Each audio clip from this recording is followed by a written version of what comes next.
Olá pessoal, tudo bem com vocês? Fala galera, tudo bem? Pessoal, hoje nós vamos responder alguns comentários aqui em relação a dúvidas sobre embarque, sobre a chegada no Japão, principalmente para quem nunca veio para o Japão assim como a gente, tá? O Vitor vai começar lendo alguns questionamentos e a gente vai falando sobre. Bom pessoal, uma seguidora nossa perguntou, né, quais são as questões burocráticas assim que chega no Nihon, tá? Então a Japa vai estar dando uma explicada aí para vocês. O documento que precisa ter no aeroporto para poder passar de boa. O que ela pergunta, né, quais são as questões burocráticas, porque falaram para ela que no aeroporto você já tem que fazer um documento, e esse documento é o Zyrocard, tá? Mas antes disso, eu vou pontuar para vocês que, como nós viemos por agência, já foi adiantado pra gente esse processo, né? Não foi especificado pra gente que seria em tal momento, mas assim que chegasse no aeroporto teria que fazer. Então já me entregaram esse papel aqui, ó, que parece que é um documento que podem entregar para vocês preencherem dentro do avião já, né? E aqui ele vai vir em japonês, então ele já vem traduzido para eu poder olhar e preencher da forma correta, tá? Então esse aqui já são mais informações sobre o voo, né, a residência que eu vou estar no Japão, o telefone, sobre o visto, quanto tempo de visto e tal. Então esse documento não foi entregue pra gente preencher dentro do avião, mas pode ser que seja, né? E esse daqui que é o mais importante. Isso daqui você vai estar declarando, né? Se você, o seu nome, endereço, tudo a mesma coisa. E o endereço que vocês vão residir aqui no Japão, você recebe antes de embarcar quando vem por empreiteira, tá? Então você já tem essas informações para colocar aqui, né? Então profissão, data de nascimento, essas coisas padrão. E depois vem o que você tá trazendo pro Japão, né? E aí aqui você vai falar se você tá trazendo joias, ouro, drogas, cigarro, tudo mais. Todas essas coisas que não pode, tá? Então, no caso, você não deve, você não deve estar trazendo. Então, é tudo negativo, né? Também pergunta sobre questão de dinheiro, porque tem um limite de 10 mil dólares? 10 mil dólares. Limite de 10 mil dólares que você não espécie. pode, que você não pode exceder em espécie. Então, você vai declarar também que você não tá excedendo esse valor, né? Obviamente. E algumas outras perguntas relacionadas ao seu visto, à sua permanência, se tá tudo certinho, tá bom? No nosso caso, nós fizemos o QR Code, né? Foi bem tranquilo. Nós descemos, né, do avião, aí você faz todos os trâmites, vai passando pelos lugares lá até chegar numa fila. Nessa fila é onde vai, com o QR Code, você vai e passa. É que, assim, uma semana antes da gente viajar, a nossa empreiteira mandou um login, um site pra gente criar um login, onde todas essas informações do papel a gente já deixou tudo pronto, né? Declarando o que estava trazendo, assim, né? O que não podia trazer, deixa tudo ok. Escaneou o QR Code lá na catraca, você tá livre. Aí a gente passa para onde vai retirar o Zyrocard, né? Isso. Então, gente, assim, para quem tá desembarcando e não sabe o que fazer, tá todo mundo falando japonês, você fica meio apreensivo. Então, você vai fazer um trajeto para sair da área de embarque e desembarque, e você vai chegar numa fila. Que são dois ambientes, assim. Aí, ali já vai ter uma placa com QR Code igualzinho do site. E você já vai se ligar que se você tem aquele QR Code, você vai passar ali. Então, nós fizemos todas essas questões que estão aqui no papel, foram respondidas já anteriormente no QR Code, com todas as nossas informações, tudo certinho. Entramos na fila, escaneou o QR Code e a gente foi pro guichê.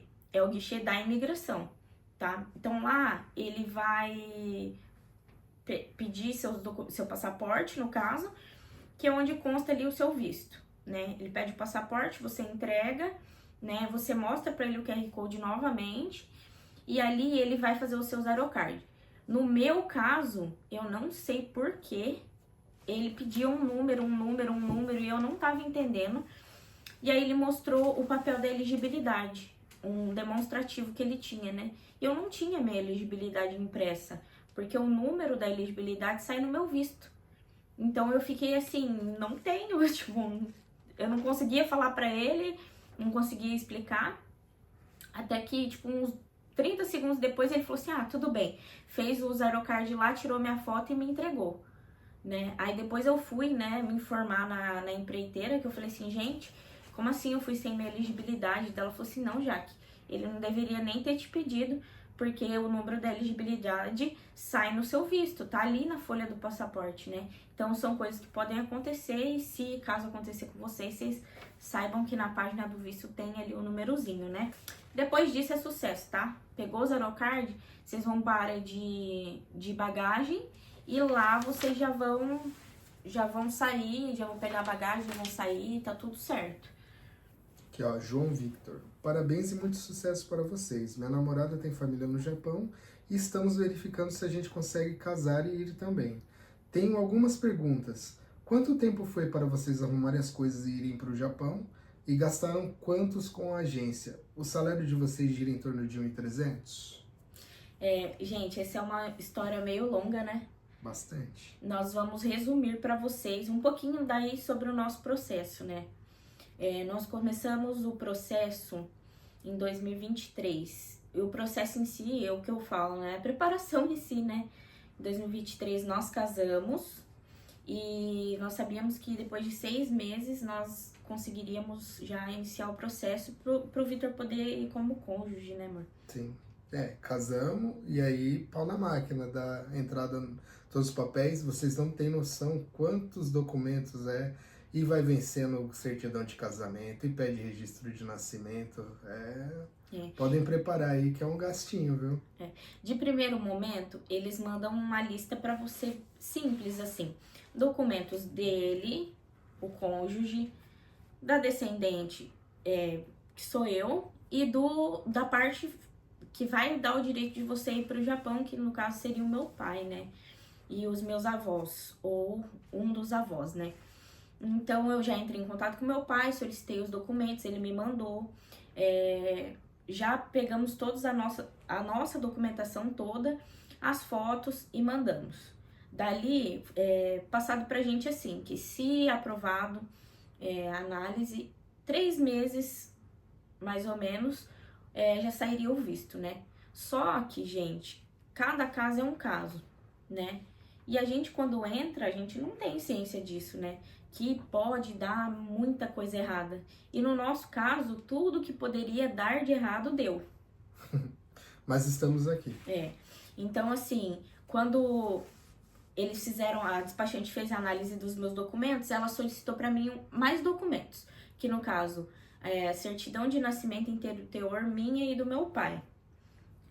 Tirei, enviei. E ali na certidão de inteiro teor constou que eu tinha reconhecimento de paternidade, porque meus pais não viveram juntos, né? Então meu pai só foi reconhecer paternidade alguns anos depois que eu nasci.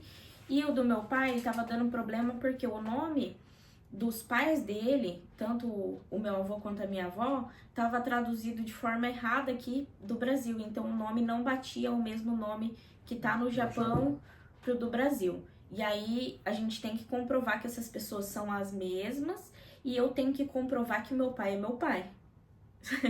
Porque poderia, né, para eles, meu pai ter conhecido a minha mãe anos depois e ter assumido um filho que não era dele. E pro Japão o que conta é o sangue, gente. Não é o olho não, tá? Não é o olho, não é o nome, é o sangue. Você tem que ser descendente mesmo, né? Então, o meu pai teve que fazer a tão temida elegibilidade. E aí é onde demora mais, né? Porque o processo que já tava pra chegar nos 3 meses, a gente foi correr atrás de documento para elegibilidade. Os meus documentos originais do Brasil tiveram que vir para o Japão. O meu pai teve que fazer uma série de declarações, assim, muita declaração. Por que que os pais dele tinham nome diferente? Por que que... meu pai também foi registrado tardio. Então, assim, ele também teve que fazer uma declaração sobre isso.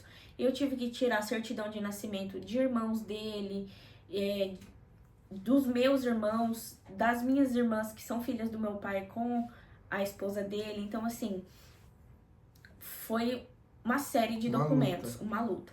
E aí, ele correu atrás, enviou todos os documentos dele do Japão, assinou tudo que tinha que assinar e entrou com o protocolo de elegibilidade. Nossa elegibilidade demorou 110 dias. Bastante tempo. É. E aí entra a programação, né? Já quando você decide vir, você já começa a se programar. É. Tá? E quando nós decidimos, né? Nós já casamos e já começamos a guardar dinheiro, gente. Guardar dinheiro, guardar dinheiro. Nós tínhamos loja, né? Lá na Praia Grande. Infelizmente a nossa loja não sobreviveu, né? Foram quase 5 anos. 5 anos. Foram quase 5 anos de loja. E chegou num momento que ele realmente não dava mais, né? Ficou insustentável tentar. E na verdade nós tentamos mais do que deveríamos, né? Nós deveríamos ter parado antes, só que você acredita no sonho, você acredita que as coisas vão melhorar, você acredita que você não quer aceitar que realmente não tá dando certo, né? Enfim, voltando. Quando a nossa elegibilidade saiu, foi em dezembro de 2024. Então, tipo, peguem o tempo aí. Dezembro de 2024. E aí começa, sim, o alívio, o processo de realmente vir para o Japão. Valores. Eu entrei em contato com a empreiteira anos antes. Então, sempre eles me mandavam mensagens. Sempre eles me mandavam... Porque era um sonho meu estar aqui, né? O dia que eles me mandaram mensagem oferecendo uma promoção boa, eu, na verdade, entrei em contato e falei, olha, vou me casar, a gente vai entrar com o processo. Deixei eles cientes. E aí, esperei. E eles me mandaram um valor... Fechamos num valor legal, assim. Por quê? Nós fechamos em 300 mil cada um. Aí vocês vão falar pra mim, é caro? É caro. Porém, nós ganhamos uma bonificação de 100 mil cada um também. Então, no caso, vai sair por 200 cada, já com passagem aérea, com toda a assessoria, com acompanhamento no aeroporto. A única parte que você não vai ter esse acompanhamento é nessa parte que você vai fazer o QR Code, os Aerocard, que são ambientes que o assessor não pode entrar lá dentro, né? Ele não tem esse acesso. Mas é tudo bem explicado. Mas é tudo muito bem explicado. Então, o nosso processo foi esse. Dia 24 de dezembro, ela me avisou sobre a elegibilidade. Em janeiro, nós nos preparamos, compramos mala, nos desfizemos das coisas, arrumamos as malas. E dia 9 de fevereiro, nós embarcamos, tá? Para chegar no Japão dia 11 de fevereiro. Vamos lá para mais uma pergunta. Que esse aqui é o... Bom, não é nome, é apelido, então não vou nem falar. Parabéns pelo vídeo, ficou muito legal. Gostaria de uma dica, se possível. Estou para ir sozinho de início, lá para setembro, mais ou menos. Quanto de dinheiro vocês acham que seria legal eu levar? Então vamos lá. Vai vir sozinho, né? Bom, sozinho a gente crê que até o primeiro pagamento, uns 150 mil ienes, dá tranquilo, tá?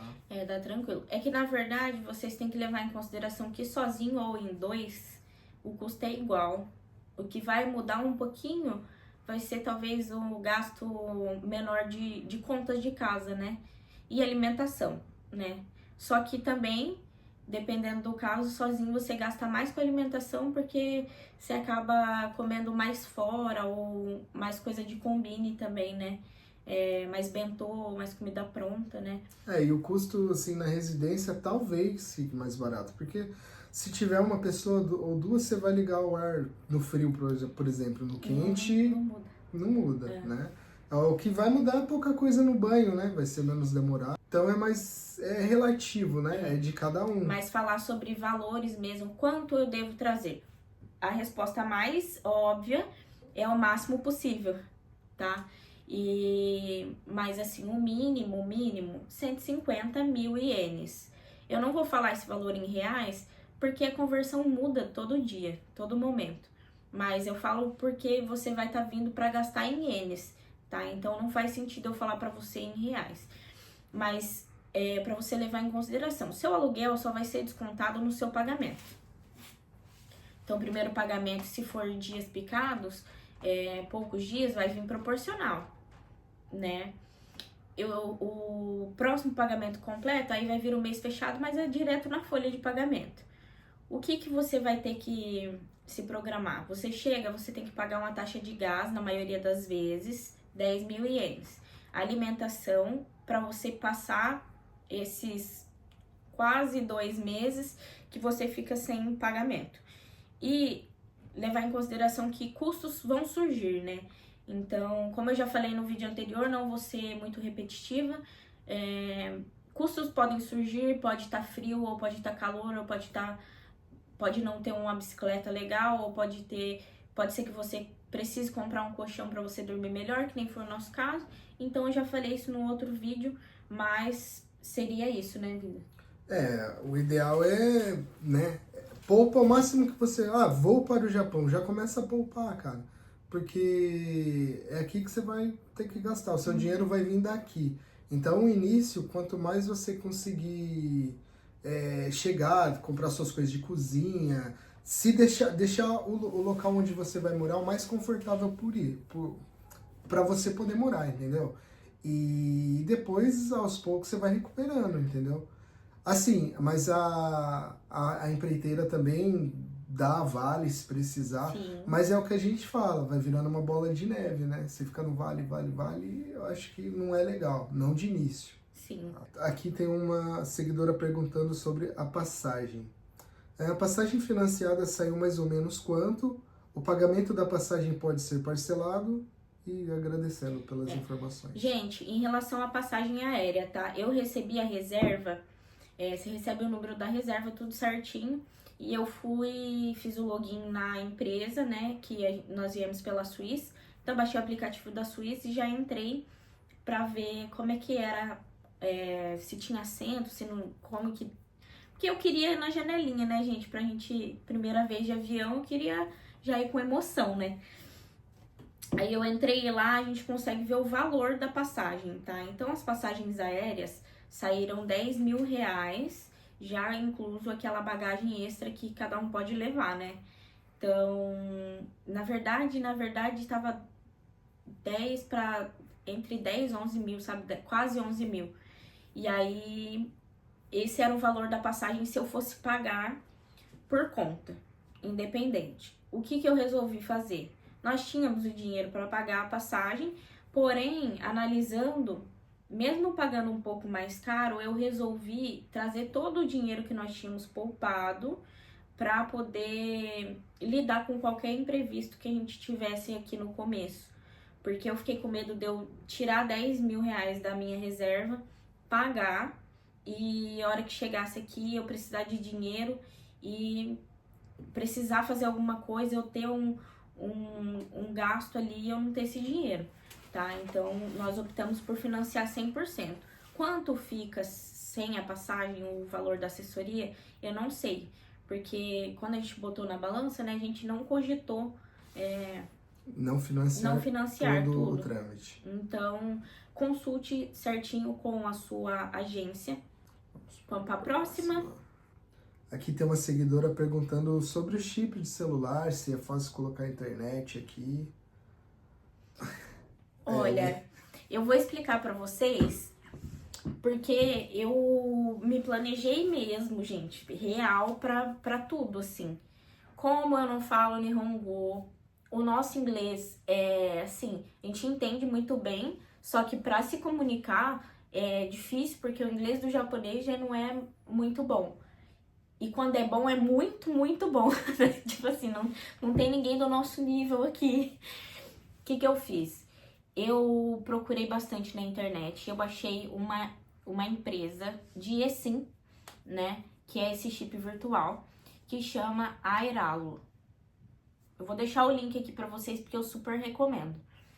Essa empresa, ela custa, se eu não me engano, 11 dólares o chip com 20 GB de internet por 30 dias. Por quê? Eu cheguei, eu não queria passar perrengue por não ter um tradutor, por ter que correr muito, muito atrás de internet sem conhecer nada. pra já chegar e já me comunicar com a minha família. O pessoal falou assim, mas tem internet nos combina. Gente, não tem mais. Ainda bem que ela procurou isso aí. Não tem mais, tá? Gente, não tem mais. Então, essa empresa, o que que eu fiz? Eu fiz o cadastro, fiz o pagamento e ele já me pede para instalar o eSIM no meu celular, já instalo ali automático. Você não pode, em hipótese alguma, desinstalar, porque senão ele não reinstala novamente. Mas, como que funciona? Ele vai funcionar em mais de 100 países. Assim que você chegar, ele vai detectar qual é a melhor torre de telefonia, vai pegar esse sinal e vai redirecionar para você. Então, eu contratei uma semana antes de sair do Brasil, porém ele só foi ativar aqui, porque foi aqui que ele detectou essa torre de telefonia. Acho que foi 2 semanas, né? 2 semanas. 2 semanas antes. Então, quando eu cheguei, no aeroporto ele já detectou o sinal, já consegui falar com a minha família. Avisar, pessoal, chegamos, tá tudo bem, tá tudo certo. E é isso. Então, eu indico vocês fazerem isso. $11 não é barato, eu sei, porém, compensa. Compensa muito, principalmente até se você for fazer uma viagem temporária, né? Porém, para contratar chip, tranquilo. Diz que tem até no Combine, tá? No Combine você pega os chips locais daqui, só com internet, aí você escolhe lá. Agora o que a gente indica é chegar aqui e procurar as empresas, tá? Ver o que tem cashback, entendeu? Tem empresa aqui que te dá um celular por 1 centavo, entendeu? Algumas pessoas, né, lá na fábrica pegaram, se eu não me engano, não vou lembrar o nome da empresa, mas se vocês forem num shopping, vocês já vão ver. Eles vendem para você um celular por ETN, que é uma moedinha de 1 iene, e você pega esse celular, normalmente é um Xiaomi ou um celular mais simples, entre aspas, né, mais ETN, gente, e esse celular você tem os dados nele, porque daí para pegar você é obrigado a contratar a internet. E aí esse celular você usa para rotear. Então, se tiver em 2 pessoas, você vai abrir o roteador ali, as 2 pessoas vão usar aquela internet, né? No nosso caso, nós contratamos a Y-Mobile depois, né? Acho que uns 15 dias depois, a internet do chip foi acabando, porque eu tô subindo vídeo aqui com vocês, então não durou nada, né? Mas contratei da Y-Mobile, o chip excelente, né? Que é da empresa da SoftBank. Super rápido. Uma coisa que eles não falaram pra gente é que você tem que pagar 3.500 ienes cada chip. Ativação de cada chip. Então a gente tomou um sustinho quando chegou a conta, né? Mas tudo bem, tá no contrato. A gente não sabe ler o Nihongo, mas o katakana, hiragana, não sei. Mas tava no contrato, a gente assinou, tem que pagar. Porém, funciona perfeitamente, gente. Nós pagamos em torno de 2.600 cada chip. 2.600 ienes cada chip. Além dessa ativação, não tem mais nada, tá? Ele é só um chip de dados, então não pode fazer ligação. Se fizer ligação, vai concluir a ligação, mas vai ser cobrado ali pelo tempo que você ficar na ligação, tá? E internet para casa, como ela, acho que é ela, né? Como ela perguntou, internet para casa, nós já na SoftBank também tivemos um probleminha. E eu vou só explicar para vocês que nós vimos alguns vídeos na internet falando só sobre a SoftBank Air, que é uma torre de Wi-Fi que você pode levar para qualquer lugar, não tem instalação, ela chega pelo correio, você bota na tomada. Funcionou. Porém, não funcionou. Não funcionou. Gente, é tipo uma internet via rádio, tá? Então não dava nem pra usar a rede social. Não carregava se nem ela tá olhando um vídeo, eu tô olhando um vídeo, já travava. Então nós fomos lá pra cancelar. Acabou que eles falaram pra gente que não podia cancelar. Só que no dia da contratação falaram que podia. E a opção foi colocar fibra aqui em casa, né? Pra colocar fibra tem que pagar a instalação, né? Então, enfim, pesquisem antes, porque nós fomos direto pelo que a internet diz. E eu não vou ser pra vocês, não vou falar pra vocês a mesma coisa que todo mundo fala. Gente, eu sei que eu tô na internet, eu sei que é o nosso papel falar pra vocês o que tá acontecendo. Então, assim, não contrate a internet, SoftBank, Wi-Fi. Internet pra casa. Pode ser que onde você vá morar seja aqui não foi boa. Entendeu? Por que eu falo? Porque lá na fábrica, se nós estivéssemos esperado mais uns 10 dias, conversado com as pessoas, a gente não esperou um tempo pra perguntar, tipo, ter intimidade com alguém e perguntar, olha, qual que você usa? Nós fomos, sabe, eu sou muito autossuficiente, então eu quero ir fazendo as coisas e nem sempre dá certo. Então, o pessoal lá da fábrica usa a internet de brasileiro, que eles falam, né? Que são companhias de internet que tem brasileiros trabalhando, que na maioria das vezes o suporte é em português e eles pagam um valor bem parecido com o nosso, porém sem nenhuma burocracia de contratação. E é a mesma velocidade, a mesma qualidade. Se você for trocar de endereço, você troca de endereço. Então, assim... Na verdade, pelo que eu entendi, as mesmas empresas aqui do Japão, só que acontece, você tem a comodidade de não precisar ir, entendeu? Eles fazem todos os trâmites e te dão só um número. Isso. Entendeu? Então, é bem mais simples. Então, se vocês tiverem essa calma, essa paciência, procurem, tá? Procure, chegando aqui, entra no Facebook, classificados do Japão, ou até o próprio pessoal que trabalha com vocês vai indicar para vocês o que eles usam e que funciona super bem. Inclusive, tem uma moça que o marido dela joga, assim como a gente, né? Gosta de jogos e é super suficiente, tá? Tem mais alguma pergunta? Então, tem mais uma pergunta aqui, ó. Quais documentos tirar, onde ir, né? E aberturas de contas e tal. Então, tá. Depois que você saiu com o Zyrocard, ele é o seu documento principal, assim, né? Daí você vai ter que registrar lá na prefeitura o endereço. Quem fez isso pra gente, quem levou a gente, foi a empreiteira da qual a gente trabalha aqui. Então ele veio, levou a gente na prefeitura, porém ele dá a opção de você fazer sozinho. Se você falar o Nihongo, vai lá na prefeitura, registra o seu endereço, tá? E aí vai vir atrás do Zyrocard. Depois disso, é solicitado pela prefeitura e tal que você faça o seu My Number. O My Number, ele é um documento tipo CPF. O nosso CPF, que ali você vai poder registrar todos os seus gastos e praticamente é obrigatório, tá? Que você tenha, porque o governo ele tem que saber ali, né? Se você está gastando mais ou menos do que você ganha, se tem alguma coisa certa ou errada. É basicamente um CPF mesmo, gente. Isso a gente pesquisou meio por cima. No nosso caso, ele veio o formulário pelo correio, direto da prefeitura, com todas as informações. Nós precisamos colocar só uma foto e despachar de volta para o correio. Assinar e despachar. Porque ele vem preenchido, você coloca a foto, assina e ele já vem com o envelope resposta. Então você coloca dentro desse envelope e volta para o correio sem custo nenhum, tá? No nosso caso foi assim. Você também tem a opção de fazer ele online e também tem a opção de fazer ele na prefeitura. Porém, essa parte, provavelmente a empreiteira ela não vai fazer com você, porque já vem tudo meio mastigadinho, né? Tá tudo certo ali, né? Então, aí a próxima é a conta bancária, né? Quando você vai entrar na empresa, é exigido que você abra uma conta no banco. Eu não sei se são vários bancos ou eles dão preferência ao Banco Nacional, que é o mesmo do Correio, né? JR Bank. Eu acho que é. Acho que é. Aí eles levam lá, né? Abrem a conta. Você vai escolher a cor do cartão, tem até isso.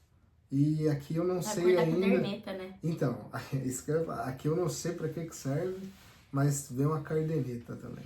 A caderneta da conta do correio, na verdade... Onde tira o extrato. Você vai registrar ali, né, se você quiser. E se eu não me engano, você pode usar só ela, não só o cartão. Porque no caixa eletrônico tem ali onde colocar a caderneta. Não sei se é só pra registrar. Não sei. Gente, mas a conta bancária, eles vão levar vocês provavelmente no correio pra abrir a conta dos correios, porque é mais rápido, mais simples. só que ela é uma conta que funciona só para depósito mesmo, né? Ela não tem um cartão de débito, assim. Então, o cartão que vem você vai usar só para sacar seu dinheiro.